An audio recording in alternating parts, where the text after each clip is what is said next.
Yo, still bills, what's the deal, man? Yo, I ain't got work today. I'm just chilling. I'm about to go get me a tire, man. I gotta get off this donut, man. But peep game, man, we got to rap about some shit, man. And that some shit is Floyd Money Mayweather, man. The dynamic between Floyd the boxer and Floyd the promoter is just completely night and day with how he conducts his fighters' careers, man. There's no way he should be allowing Gervonta Davis to move in the manner that he moves. He shouldn't even have this much control over Gervonta Davis's career. Because, I mean, if, with Gervonta Davis about to fight in D.C., I think in January, the two names that have been circulating around this man's next bout are putrid. Absolutely putrid, man. The fact that you would even entertain Abner Mares, why is his name even in the drawings? He shouldn't even be in a position where he can put his name in the hat and someone pull his name. Nah, fuck no. And then you have Gary Russell on top of that. And it's just like, man, what are y'all doing with this? So Floyd, the promoter, it just ain't it, man. It's just not it. But was the biggest takeaway from that is currency over legacy, bro. I don't know what it is with just this man's obsession with money. It's cringeworthy, man. I don't trust motherfuckers who just, prioritize money to that degree. Now I'm not saying don't get your cho. I'm not saying that at all. You need money to be, if you want the spoils of life, I'm not mad at that. You want to be able to travel and walk around looking in the manner that you like to look in, man. That costs money, man. You want to walk around in designer fashion. I don't. I'm a Levi's and Polo type nigga. That's designer fashion, but like motherfuckers like Gucci and all that other shit and Balenciaga and all, that's what other people like. And I'm not mad at motherfuckers who into that shit, man. It is what it is, man. You want the finer things in life. And that takes money. So money isn't my issue. It's an obsession and an affinity that you have with it, because I feel like people who just obsess over money that much will do anything to obtain it. You'll sell your mama down the river, man. You'll slit your daddy's throat to get to it, man, on some more cheese in the wire. Look at how he did motherfucking Prop Joe. For that status, man, that position to be elevated within that organization, man. I just feel like, man, just money is a necessity. I like having money. I like having it. I honestly do. I'm able to keep gas in my car. I'm able to keep my Xbox Live. I'm able to do those things. It alleviates a certain level of pressure off you with having money. So I'm not saying don't get to it. What I'm saying is when you just obsess over it and money, nothing else matters, that I get to a point where I'm kind of looking at you sideways, man. And with him, this is the same nigga who stood in front of a heavy bag and had one of his bodyguards make it rain over him, dog. Like, how are you comfortable with that as a man? How are you comfortable doing that to somebody doing that to another man? Would you walk in the club? You wouldn't go into no motherfucking, you wouldn't go into no all-male strip club. What some niggas from up here look like going to Dipsticks, making it rain? Oh, that's the homie right there. Let me throw these ones over him. Let me shower these ones over. Like, bro, you wouldn't do that shit. Why would you do that shit with another man? Boss or not? You're that comfortable with him to where you don't take issue with standing behind this man making it rain over him while he punches a heavy bag, bro. Like, that is weird to me. That's real beta male energy, man. I mean, we can be proud of you and all of the success that you've had, man, but it gets to a point where you get to throwing it in people's faces. It's like, bro, man, you got 100,000 stacks laid across the table to take a picture with it. You know what I'm saying? Like, it's dope because it's like, yo, man, it's dope to see a black face be this successful in what it is that he did. All right, yeah, that's what's up. That's the move. But who do you think somebody would? Floyd will sit there and attack. You know, when Floyd goes to these, I seen him go to a battle rap event in Vegas, and he had his bodyguards with him, and the people in the crowd was all shit. Floyd Mayweather in the building. Floyd Mayweather in the building. They're happy to see this man, but he's standoffish with the crowd. He's standoffish, man. Like, nah, you know, and his bodyguards is all there, man, being all extra out and shit like that.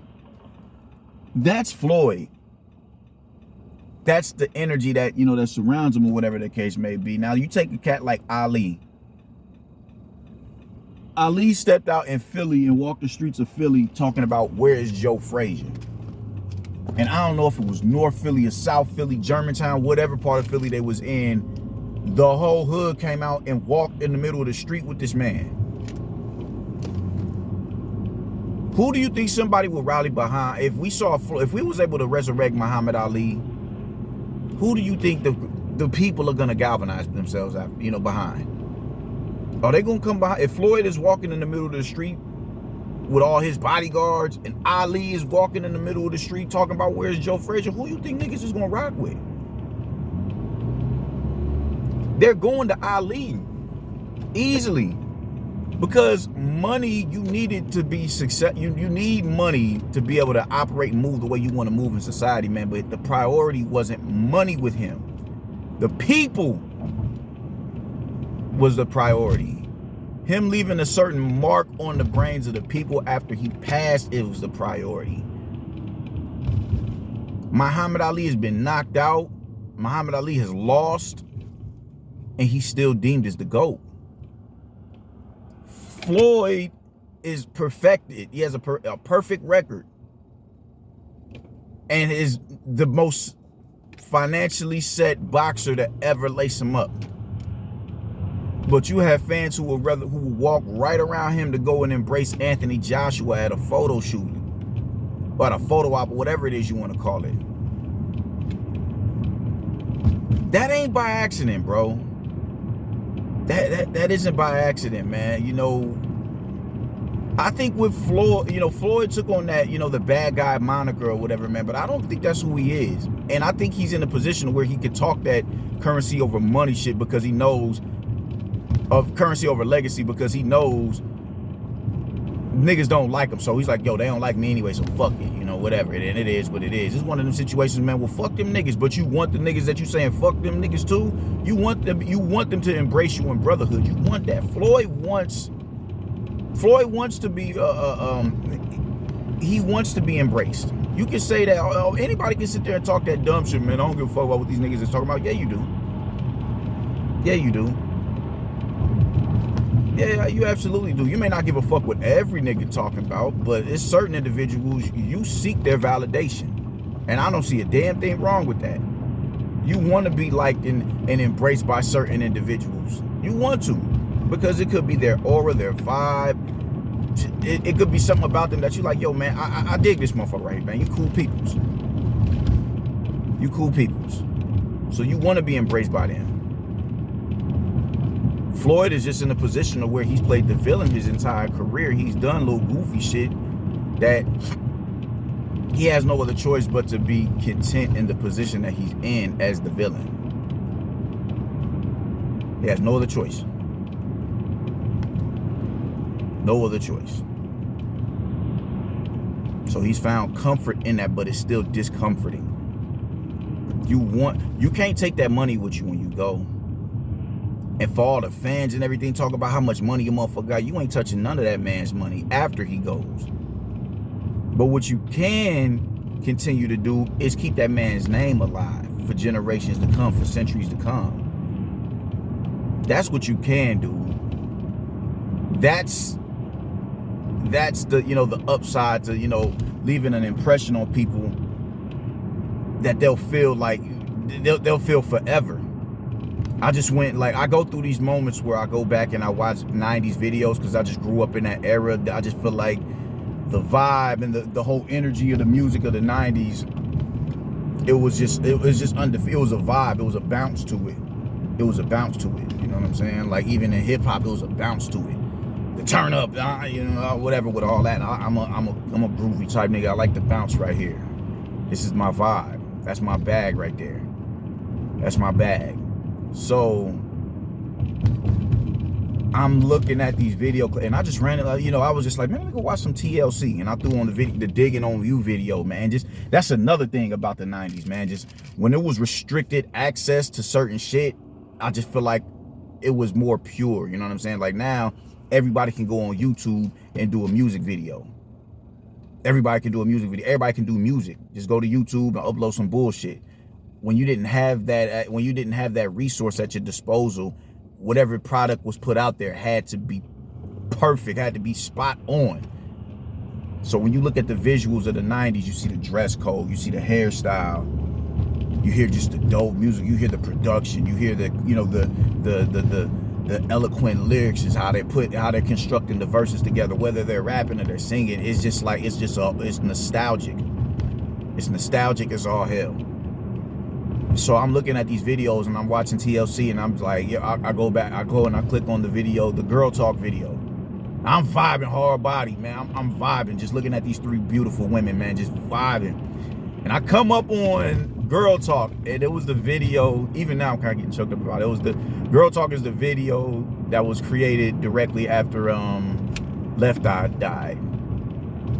And her having that animation, you know, represent her, because she couldn't be with us in the physical, was kind of choking me up, you know. And I still remember T-Boz and Chili coming out and accepting an award on behalf of, you know, when they won an award shortly after they died, after Left Eye died, and just their whole, they could barely even speak because how fucked up they was. Like, yo, our sister just died, young girl, just, oh my gosh, she was just, even now she's just an underestimated pen. She was a dope rapper, just fine as all. Oh my God.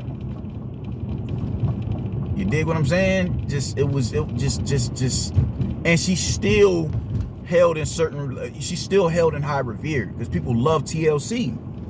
She's still held in high revere.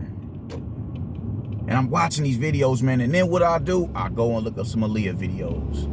And there's still people to this day, people from my generation, and maybe the next generation right up under me, who was like, yo, if had Aaliyah never went, we'd never hear of a Beyonce. And I remember, I was in 9th grade when Aaliyah died. She died 20 days after my birthday, August 25th, 2001. My birthday's August 5th. And I remember I couldn't even watch Shorty videos. I could not watch her videos. I couldn't do it. I couldn't listen to her music, because it was just like, yo, bro, this shit is wicked right here. That shit hurt, you know what I'm saying? And then I go and I try to watch an interview of her, and just, oh my God, man, just the beauty of she was just art.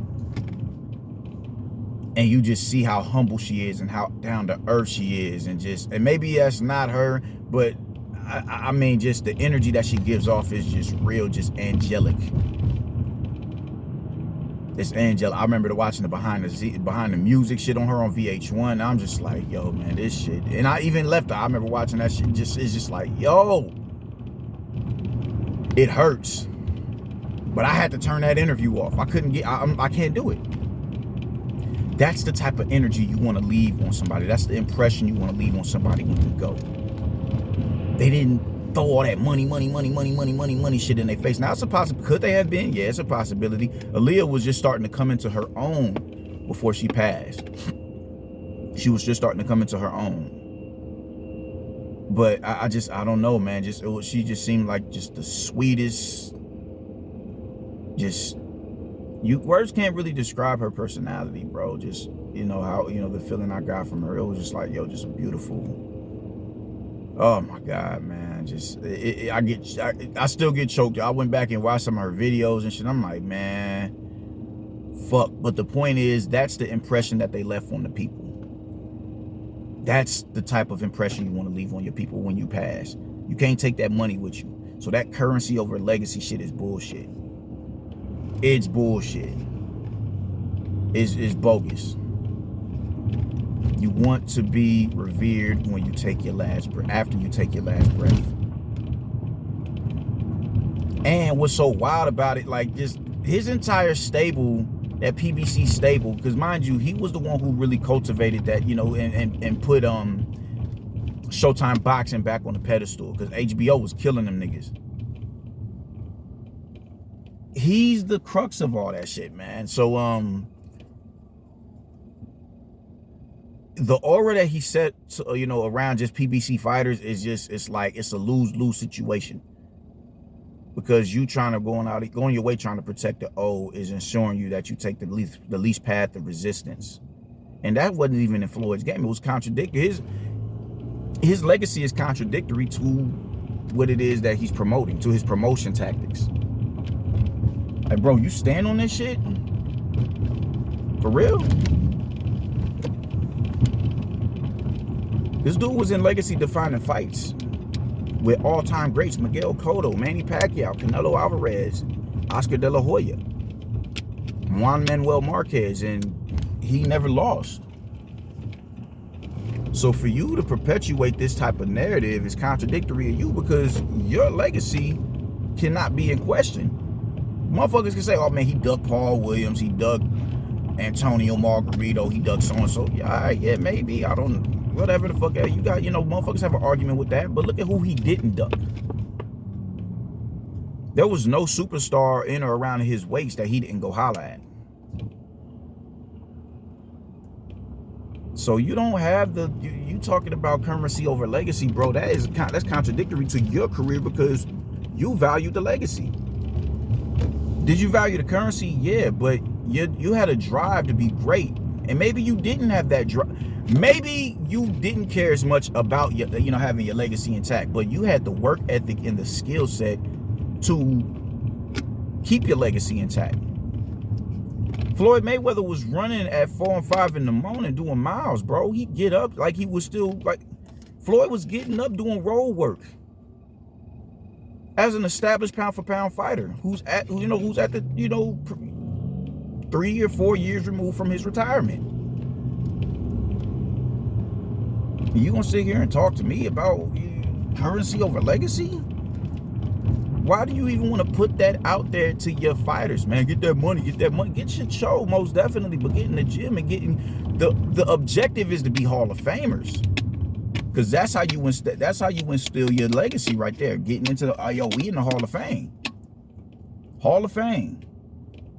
These fighters that they're gonna feel some type of way when they are not inducted, because they're following up under your tutelage, and you aren't putting them you aren't feeding them, the nutrients, the mental nutrients that they need to be successful boxers. Not successful boxers, because they are successful, but memorable boxers. You got to get out of this money mentality, man, and get back to a level of humanity where motherfuckers around you can relate to you.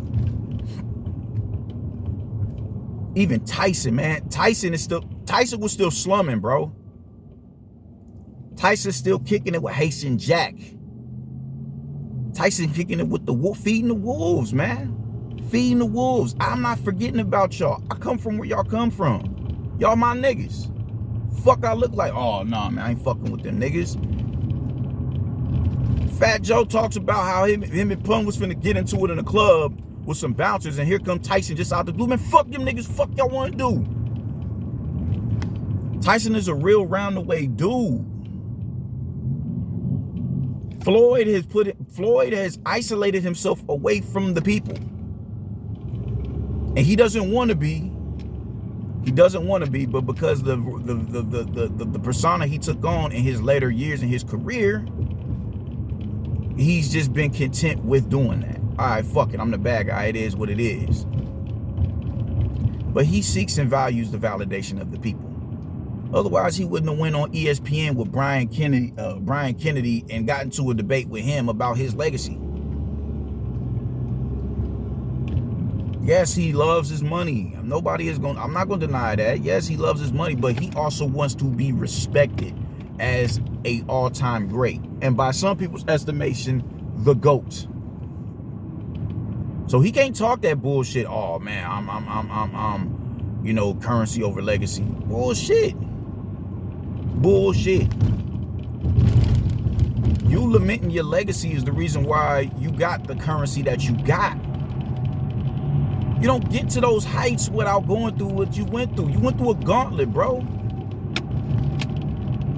You went through a gauntlet of competition. You don't get to become a $500 million man without going through that shit, without fighting the fights that we wanted to see you fight in. Come on, man. Hey, man, let's stop playing games here, man, and call this shit right. And be 100 about this shit. Be exact about this shit. Stop leading your fucking flock astray. Stop leading them astray. Because they're gonna go off everything that you say, bro. I still remember niggas talking about Manny Pacquiao was broke. He broke, and I have niggas legitimately telling me, oh man, he broke. And I'm like, do y'all not understand how much money this man has amassed in his career? What the fuck are you talking about? He's broke. Is he as wealthy as Floyd? No, but who is? As far as celebrities are concerned. Not the motherfuckers who are, they face don't even get in the tabloids and nothing like that. Nah, we ain't talking about them. We talking about motherfuckers who actually they making the Forbes list and all that shit. Floyd is in a tax bracket that a lot of people can't even fathom to be in. So because he's saying that Manny is broke, that means he's broke. No, he's just not as wealthy as Floyd. Like, y'all niggas say anything. And when you become a celebrity, that is the responsibility that you have. You don't want to lead your flock astray. And he would lead motherfuckers astray with the dumb shit that he would say. What the fuck is wrong with y'all, bro? God damn. Sit back and look at these niggas like, man, y'all ain't got no shame. Y'all ain't got no shame in the shit that y'all say. So how dare you get on here and say currency over legacy, man? You know that's cap. That's cap. That is not the goal. The goal is not to just be money and be wealthy and not give a fuck what nobody got to say about you. That ain't the goal. You want to be remembered for all your contributions to whatever it is you did. You wish you could be like Ali. You wish you could be that nigga to step out and be like, yo, man, where's Joe Frazier? You wish you could have been that nigga to go to the motherfucking Philippines and say, where's Manny Pacquiao? And all of the people come behind you and galvanize and fortify behind you. To get the floor, you got to get through us. If you were to do some shit like that in the Philippines, they would have stoned your ass. They would have stoned you. But Ali can go to Philly and go to the heart of the hood, man. Where's Joe Frazier, man? I'm looking for Joe Frazier. Where he at? And get all the people to rally behind him. Joe Frazier and Ali is gearing up for a fucking trilogy. And he can still go to Joe Frazier hood and have all the people galvanized behind him. To get to Ali, you got to get through us. Even though he's about to go and fight our guy, you got to get through us. We ain't going. You ain't finna play the homie.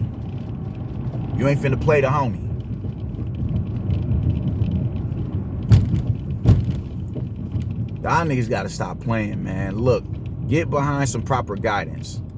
Because Floyd is not a nigga who can guide anybody properly, man. And we see that with Gervonta Davis. We see that with all them PBC niggas. Everybody want to talk this Floyd. Oh, man, Floyd. They interject Floyd into the conversation to lure y'all niggas away from y'all senses because all y'all see is that man's money.